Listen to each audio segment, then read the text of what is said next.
about fears. Let's talk about love.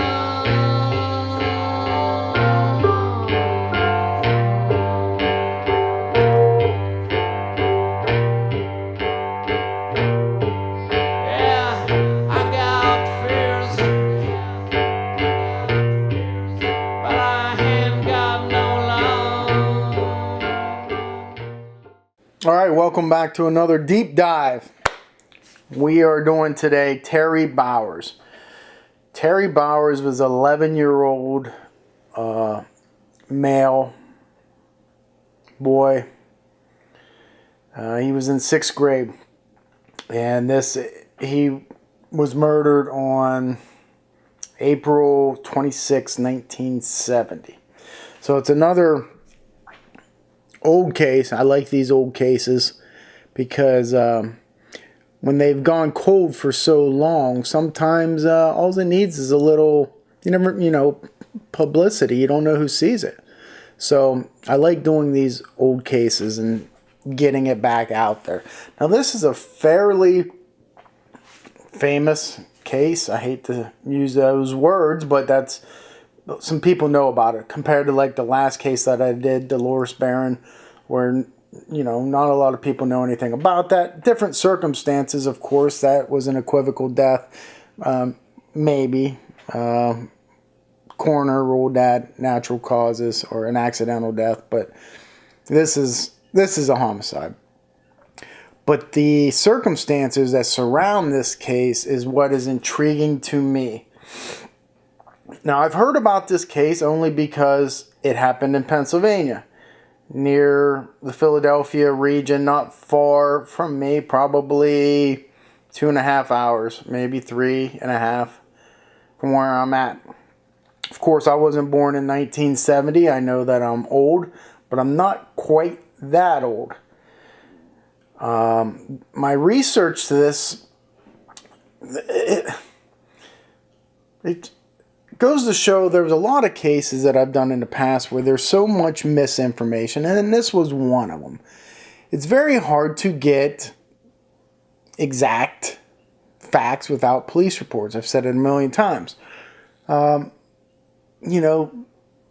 They'll interview, and by they I mean the media or whatever, will interview one person and they'll say one thing, and then another person will say another thing, and it's very frustrating. And it's so small. Like, for example, in this, he was stabbed 3 times. Well, you read somebody else, it's 4 times. Much like Tracy Kilpatrick case, where there was a big discrepancies. Changes the whole outlook of the assessment. Here, not so much, but it's the little details that I need to know. And that could change things. One, obviously, is the amount of stab wounds, and that's how he died. He was stabbed 3 or 4 times. The location of those stab wounds are in question for me because I don't know.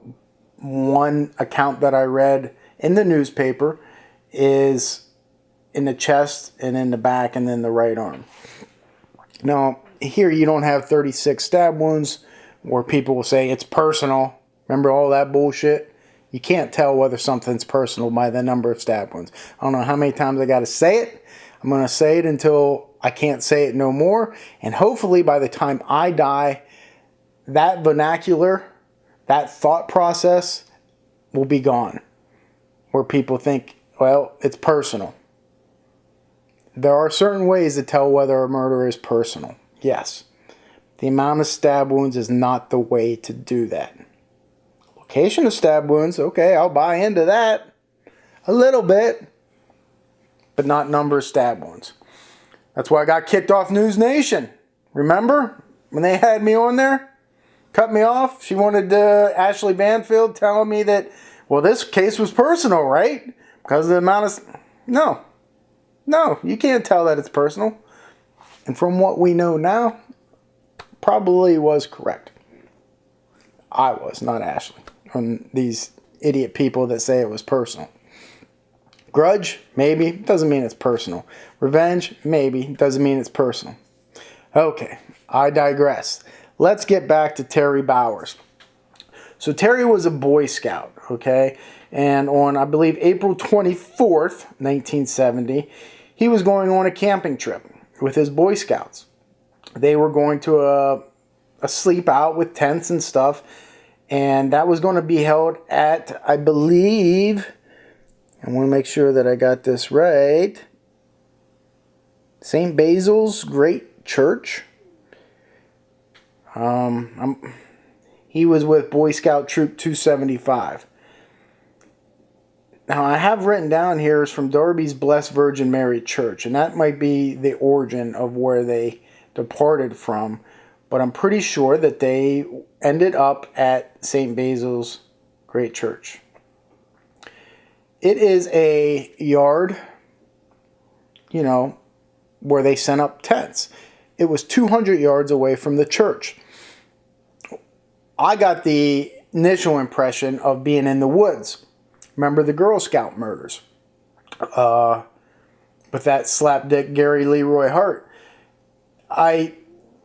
That's what I thought. Woods, secluded. But that wasn't the case here. So that's also very important when you do an assessment. On April 24th, he left to go there. And they did their normal scout activities. There was one thing that they did there that for 1970 kind of, I don't know, gave me a feeling one way or another. Doesn't mean anything, you know, in the context of factual realm. Much like Summer Moon, Raven Wells, whatever her name was, how that did something for me. And everybody, before I turned off comments, because I got smart and turned off comments because you don't need them, wanted to say, oh, why are you getting all bent out of shape about that? I wasn't. I'm just saying, when you read a case, there are certain things that may not be red flags, but make you feel, ooh, something. Her name, initially, the very first thing made me feel something about her parents. It's not psychic bullshit. It's just, hey, if you name your kid something very weird, for the most part, the parents are going to have that mindset as well. Maybe being very weird, maybe being gypsy, maybe being psychic related, those type of things. In this, they did a fashion show where the boys dressed up as girls, and maybe some of the scout leaders did too, I'm not sure. I'm not saying that plays into anything, but when I saw that, had that little hesitation. At some point in time, Terry Bowers, again, 6th grader, age 11, and a few of his friends, maybe 9 of them. Let's get back to how many people were really totally there. We have 21 Boy Scouts and 9 leaders, adult leaders. At some point in time, Terry and some of the other kids asked if they could sleep outside of their tents underneath the stars. Okay? Fatal flaw, maybe, in a way. Who knew at the time? But everybody's pretty much in a congregated area. They have a fire going, just like a typical Scouts thing. Well, sometime on April 26th, so it would have been 25th going into the 26th, when they went to bed, something occurred there that nobody bear witness to. Nobody heard anything. And that was little Terry Bowers getting murdered. Now, from what I understand, they were sleeping in almost a line. Terry was the last in that line. I guess, depending on which way the offender would have come from. He could have been first in line. he was, and this is another area of contention that I seen a couple things that means a lot to me, is he was sleeping in his sleeping bag, but he was found outside of his sleeping bag. Now, I believe I saw a trooper make that remark, that he was outside of his sleeping bag. It's very important to know whether he was found inside the bag or outside the bag. Very important. But I'm going to take the trooper's recollection of this and say he was found outside of his sleeping bag. Now, what is significant about this is that he was nude from the waist down. So we can start deducing some things from there rather easily. But before we get into that, let's go back to Terry Bauer's victimology. Now you ask, Kenny, what can you learn from a child's victimology? Well, you're right. There isn't a lot there with him or her per se. Meaning, they don't have a job. They don't have a car. They don't have nefarious friends for the most part. So what are you talking about when it comes to victimology? Well, for a child, you look at his surroundings, his neighborhood, his parents, his siblings. Okay? Do they live a high risk style? Meaning, are they at high risk of being a victim, which in turn puts the child at a high risk of being a victim? Examples of that. Mom and dad are drug users, and they, spend every waking second, they don't have jobs, they try to find drugs, and sometimes they don't pay their debts, and, their kid comes up missing or something like that. Well, through victimology, you can learn why the possibility of the child being missing is because of the high risk lifestyle of the parents. Not this case, not this kid. Good family. Lived in a row house. Had many friends along there. Typical 70s. You didn't have the internet. You didn't have, you had TV, but you had 3 channels. CBS, NBC, and PBS probably. That was, it's before Fox. And you congregated outside. You rode your bike to your friend's house. Okay? You made forts. You played tag, kicked the can. Things of that nature. Everything was social. Friendship. Okay? Unlike today. I pine for the way back. There's no doubt. But he was from good stock. Good family.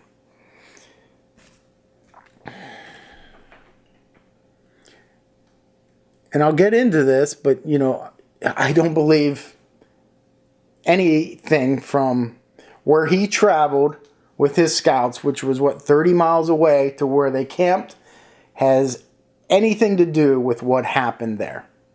Okay? What do I mean by that? All right. His victimology seems clean. Okay? There's no divorce, arguments, there's no nothing. There's nothing there. So who would want this kid dead? Okay? He didn't make enemies.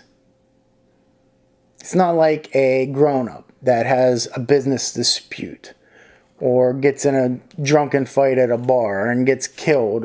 It's none of that. It's a kid. He's 6th grade. He's on a camping trip. So how does he end up with 3 to 4 stab wounds? And those number of wounds are very important. 3 to 4. And the location is very important. Again, we can deduce things from that. The most important question, other than who did this, is how did nobody else hear this? How did this occur? Well, you think back to Gene Leroy Hart and the Girl Scout murders. He murdered 3 girls. He removed them from the tent and killed them within that campground. And some things were heard there. Certain moans, certain things, but they brushed it off. Here, there's nothing. Now, I'm going to often use a comparison between Jean Leroy Hart and the Girl Scout murders and this Boy Scout murder of Terry Bowers. Although they're similar, they couldn't be more far apart. Okay?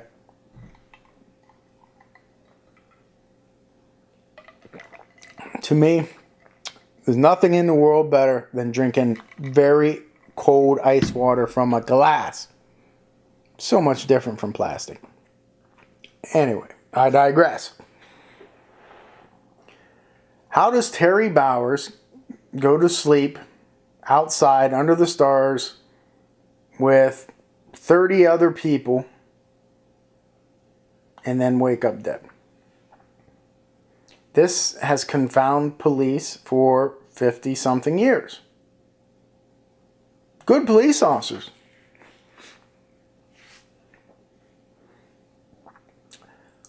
To me, from what I see, at least recently, and this happens with cases when they go older and older and older, they become more, I'm going to make up a word, I think here, conspirialized. Meaning, you look too far. Remember how I like to keep things in the box?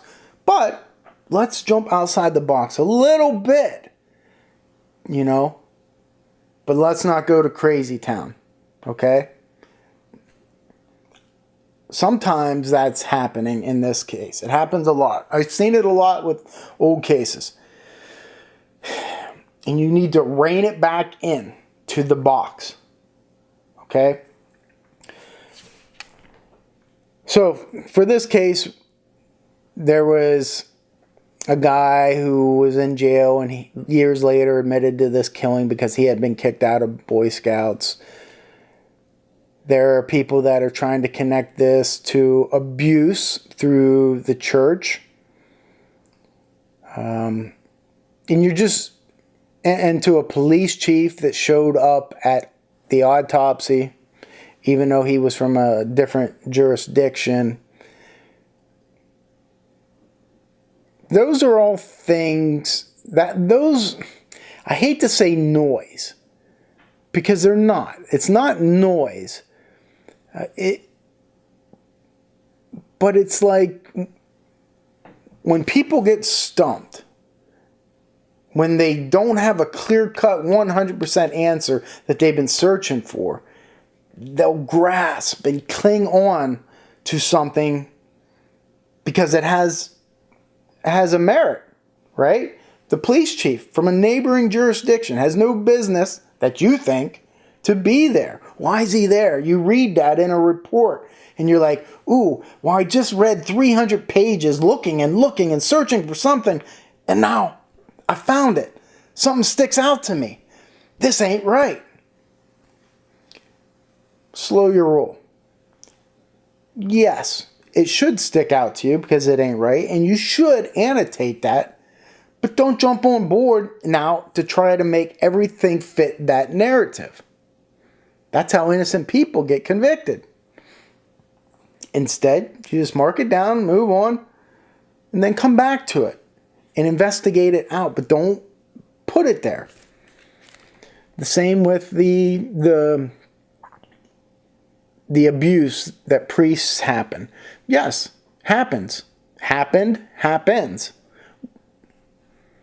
Doesn't mean it's involved in this, okay?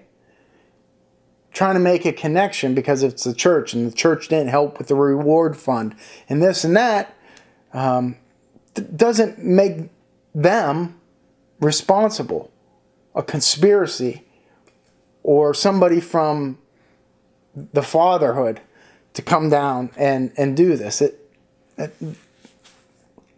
doesn't make sense. Okay? So what does make sense? Well, let's try to establish a timeline. That's what you want to do in order to rule people in, rule people out. So the timeline here is the boy was found at 7:30 a.m. To me, that's a little late in the day if he is sleeping outside under the stars with 5 to 9 other boys, and then you have everybody else in tents, and you're in the Boy Scouts, especially the leaders, to wake up. That bothers me a little bit. Not saying that has anything to do with anything. You know, I'm not a Boy Scout. I am a Marine, but you know, I'm up at 6 o'clock a.m. every morning. And I don't have a bunch of kids that I'm supervising. 7:30 is when they woke up. Now, I have read a timeline because of, I'm going to assume, and I hate to assume, but because of either rigor mortis or the congeality of the blood on the boy, that they put the time of murder between 4:30 and 7:30. And I am sure that I heard a police officer, trooper, say that they have even narrowed that down to an hour before he was found, which means he was murdered at 6:30 a.m. Now, I have a big problem with that when it comes to an assessment. 4 a.m., I don't have so much of a problem with. 6:30 on April 26th, I am pretty sure, and I didn't check the Farmer's Almanac for that, and I should have, of when it gets daylight. But I am sure by 6:30 it's daylight. That kid is not getting stabbed to death in the daylight in the middle of the field and pulled out of his sleeping bag. 4 o'clock in the morning, 4:30, yes. All right, I'll buy that. So the timeline is, I struggle with it a little bit. I am going to say from 4:30 to 7:30.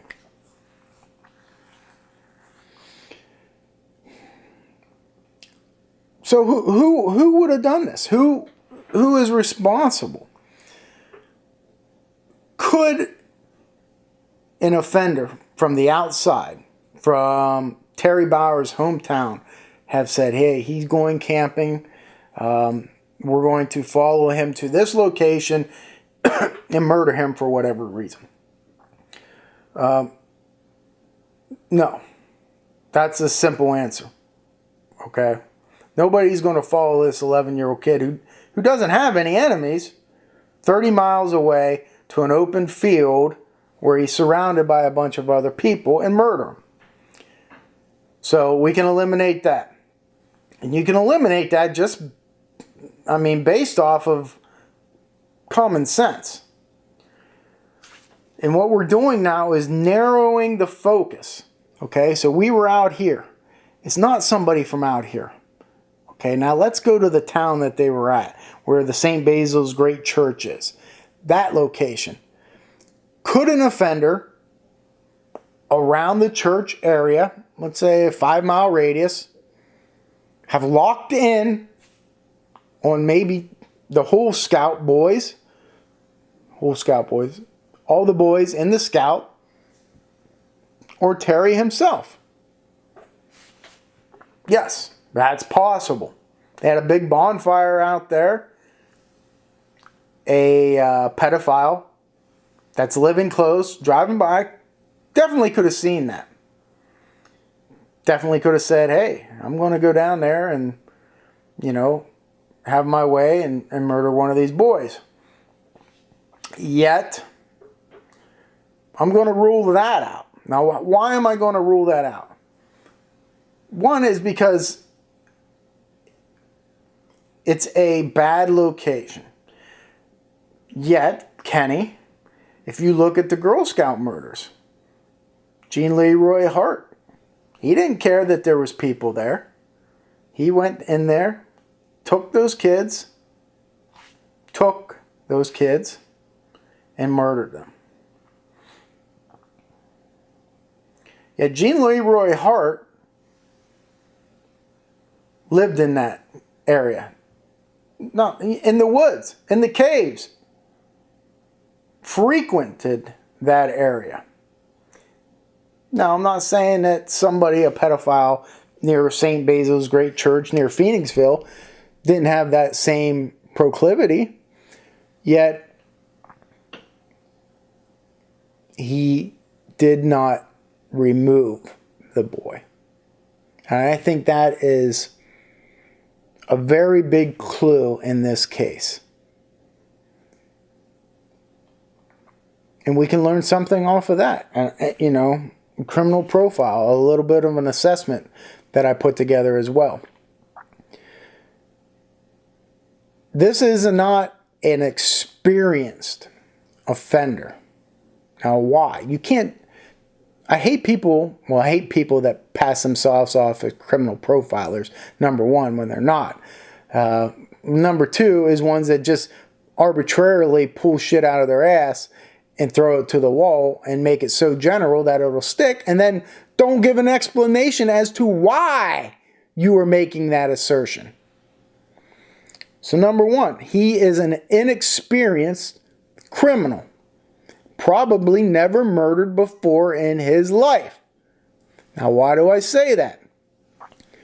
Because number one, he murdered, and yes, it's a he, murdered the boy at that location with all those potential witnesses.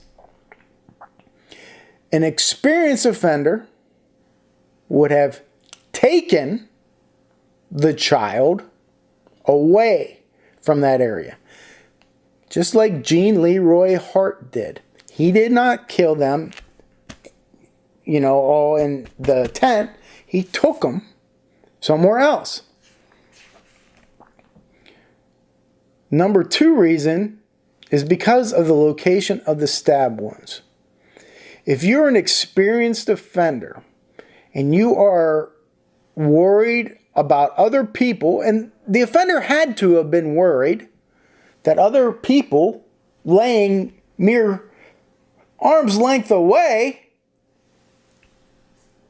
is going to hear or see your dastardly deed, yet he didn't cut his throat.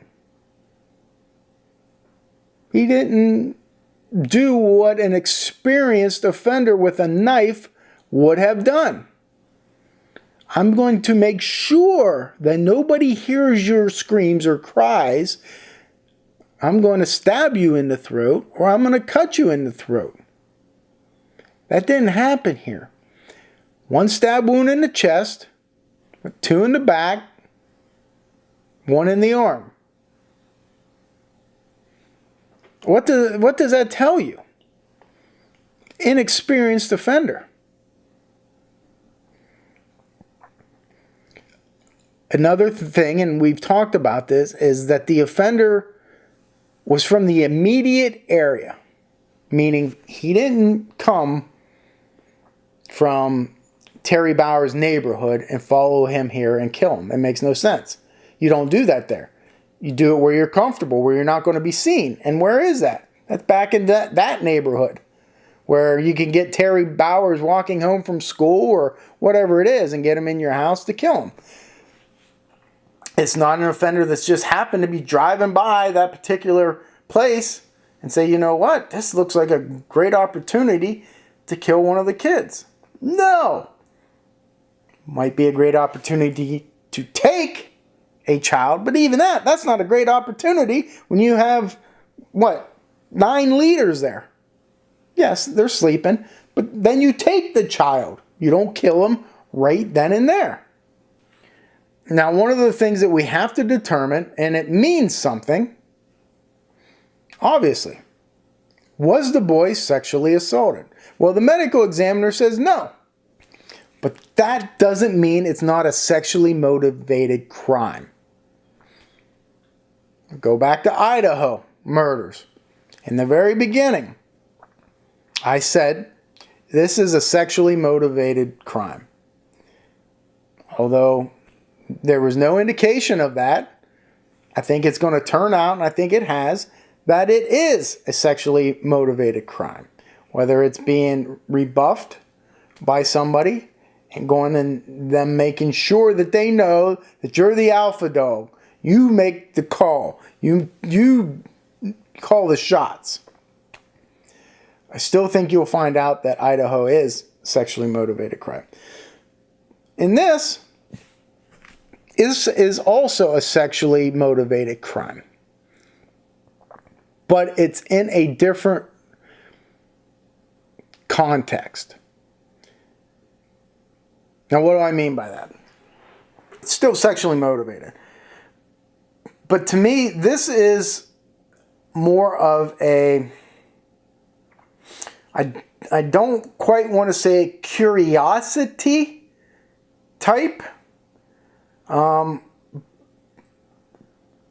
it's certainly sexually motivated. The boy is sleeping in his sleeping bag. He is not going to remove just his bottom, be completely naked from the bottom down, from the waist down, and sleep that way. You know, you would take off your top too if you're going to sleep naked. So that makes no sense. I need to know where his pants are. Where were they located? I haven't heard anything about that. But for him to be outside of his sleeping bag, naked, tells me this was a sexually motivated crime. If anybody thinks any different, I'm going to tell them that they're wrong. Unless there's some sort of evidence that I don't know about, but I don't see what that could be. When a young boy is found naked, even if it's just from the waist down, outside of a sleeping bag, in a public area, it's a sexually motivated crime. Now, the medical examiner can say that there was no indication of sexual assault. That just means that there was no penetration to the anus, right? To the rectal cavity. Doesn't mean visual sexual assault, visual stimulation, or oral copulation wasn't involved. You don't know that.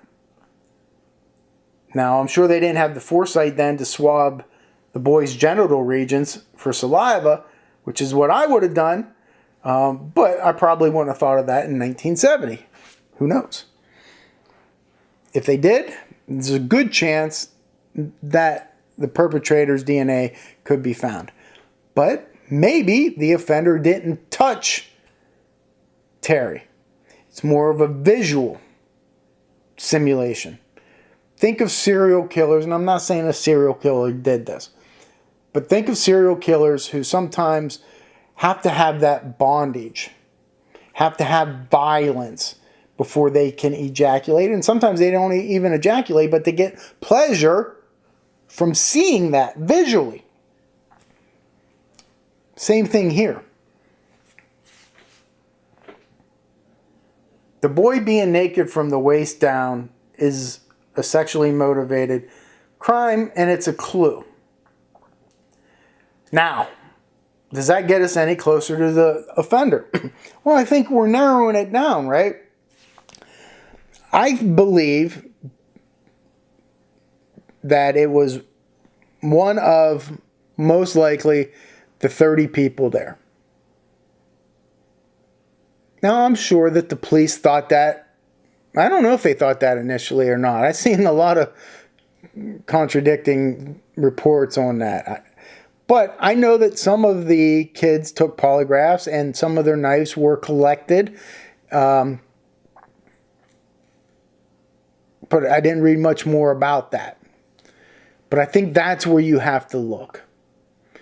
And you have to look there because of the circumstances that I already talked about.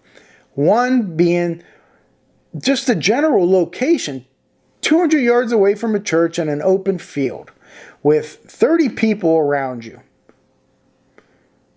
What person is just going to come in there and kill a little boy and then leave? It makes zero sense. It makes zero sense. You're opening yourself up for identification, for the boy to scream, the boy to wake up. If anything, an outsider would come in there, put a knife to a kid's throat, and say, walk with me or I will kill your mom, your dad, your dog, and I'll burn down your house and kill everybody in this troop if you make a noise. The kid ain't going to say a goddamn word. And he is going to go. But that doesn't happen here. He kills him right there. No, and only with 4 stab wounds. Now, could I see, when I talk about curiosity, could I see another kid being curious about things? Yes. I know this from personal experience. When I was that exact age, 6th grade, there was a boy in our class. We had a sleepover, and in the middle of the night, he was pulling down the pantses of other boys. Now, nothing happened, and we don't know why he did it, but he did it. His dad came down after one of the kids yelled and caught him and threw him a beating. Now, I can assume that that kid did this through curiosity.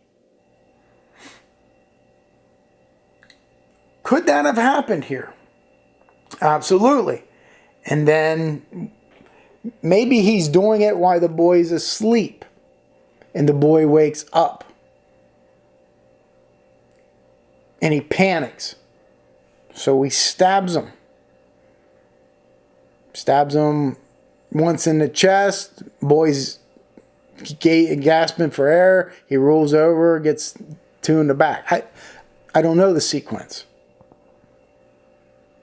But that is a possibility. Another possibility, of course, is one of the adults, the caretakers, the Boy Scout leader being there. Same thing, but not curiosity, a pedophile. And lastly, I think, which is more probable if there was one of these, is a younger adult leader, meaning a teenager. If there was a leader there that was a teenager, that would make the most sense to me. 6:30 in the morning just doesn't make sense to me. Daylight out right there. I don't see it. 4 or 5 before daylight, I can certainly see something like that happening. Sneak out of your tent, wherever you are, go down. I'd be curious to know if any of the other boys' sleeping bags were ruffled or zippers undone or something like that. Again, remember the location of Terry, the last in the line. Make him easiest to get to.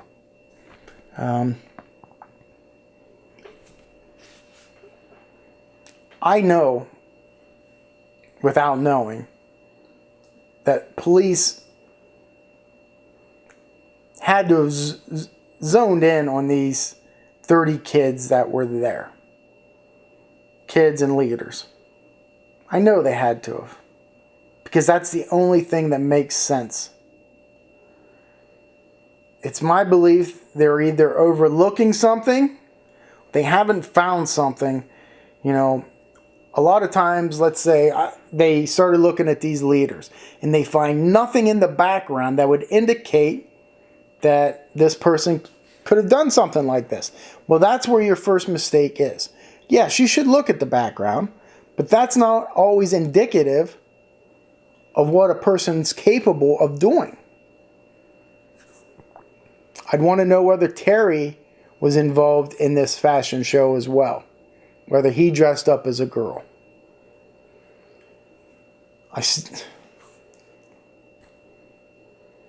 To me, it's fairly easy to say it was somebody within that Boy Scout troop.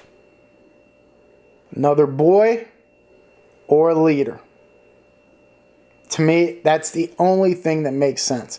And I can tell other investigators who are looking at this, see the same thing I do, but when they can't find anything within that sect, that's when they go outside to crazy land and start trying to pull stuff in.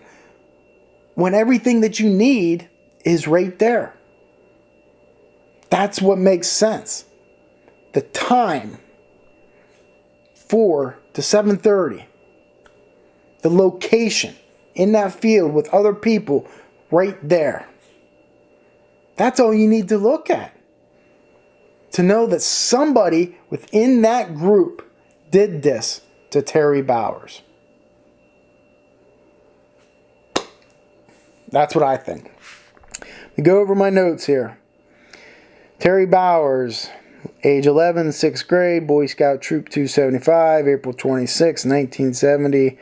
Found naked outside, naked from the waist down, in sleeping bag. And then I have out here, outside the sleeping bag. Not sexually assaulted per the medical examiner. Doesn't mean oral or visual stimulation was not involved. I have that. Stabbed 3 times in the back, right arm, chest, 3 inches deep. That's pretty deep, okay? That doesn't sound like a pocket knife to me. I don't know what type of knives Boy Scouts had or leaders had at that time. 4 a.m. to 7 a.m. 21 scouts and 9 leaders there on 18 acres of church land. He slept with 5 other boys outside of the tent. And he was on the end. Okay? Criminal profile. Unexperienced. You know, he didn't slit the kid's throat. You know, an experience, especially right then and there.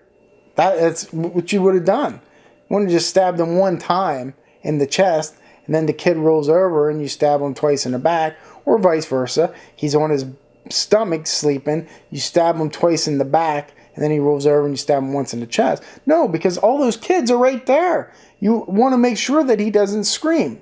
So what do? You cut his throat. You know, a lot of people are going to sit there and say that, well, I'll get into this now because I said number 3 under criminal profiler, it was another boy or a leader, most likely a young adult leader, teenager. No screams. People are going to say, why didn't anybody hear them scream? And I ask that myself too.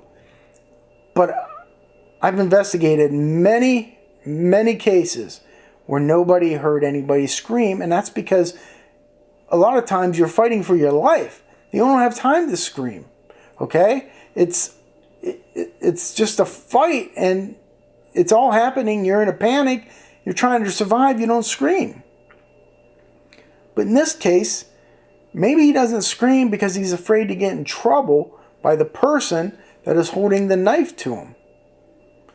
And who most likely would he be afraid of?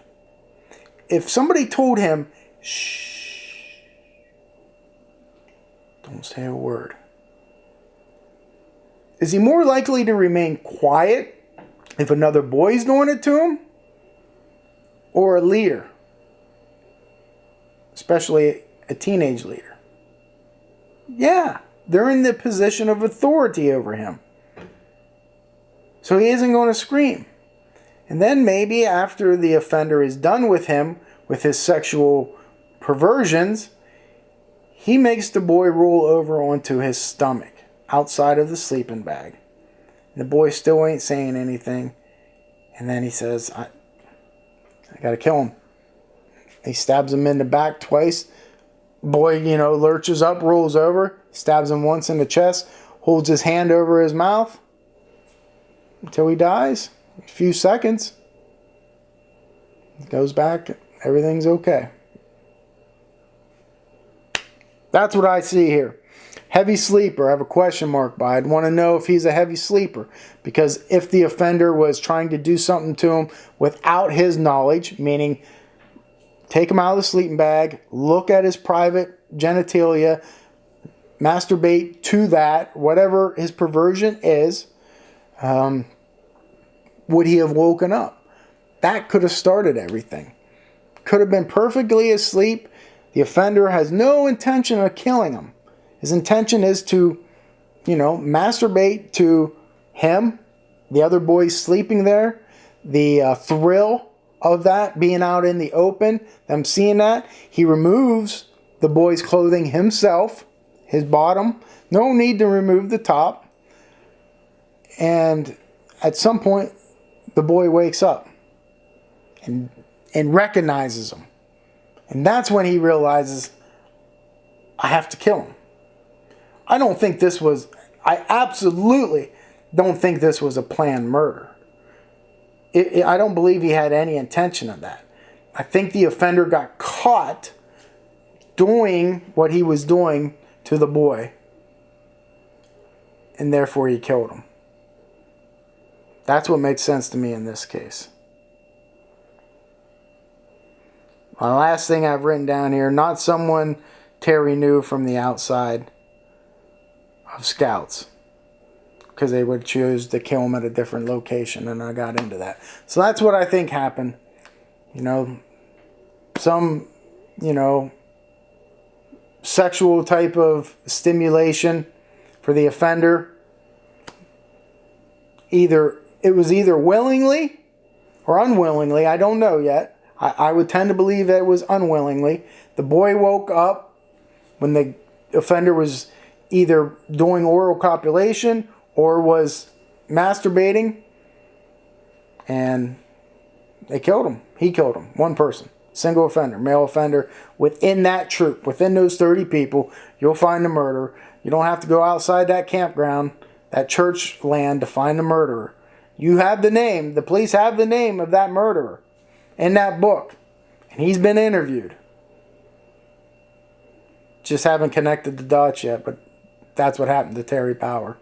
It's my opinion. Horrible case on this 6th grader. I watched the interview that the family gave. The brother has a tattoo of his boy's or his brother's face on his arm. I've interviewed hundreds of cold case victims' families. Some hit harder than others for whatever reason. It's just like when you go to a bar or a sporting event and you meet somebody new for the first time. How many times has that happened? Hundreds. But isn't there a couple that stick in your mind that you're like, you remember it for whatever the reason? You have a lot in common with them. Whatever. This one, Terry Bowers, that family, that stuck out to me, and that's why I did this case. People always ask me, how do you choose your cases? A lot of times it's victims' families. When I see their struggle, I see their pain, I know what they're going through. And they just want somebody to listen. They want somebody to help. And sometimes, like Sherry Joe Bates' brother, when it hit me. So it'll always stick with me. In this case, Terry Bauer's siblings, their interview hit me. Therefore, I decided to do the case. There you go. That's it. Another deep dive. Terry Bowers, Boy Scout, murdered April 26, 1970 by somebody within that scout community that was there that night. My opinion, that's it. Thanks for watching. Mains out. Yeah, let's talk about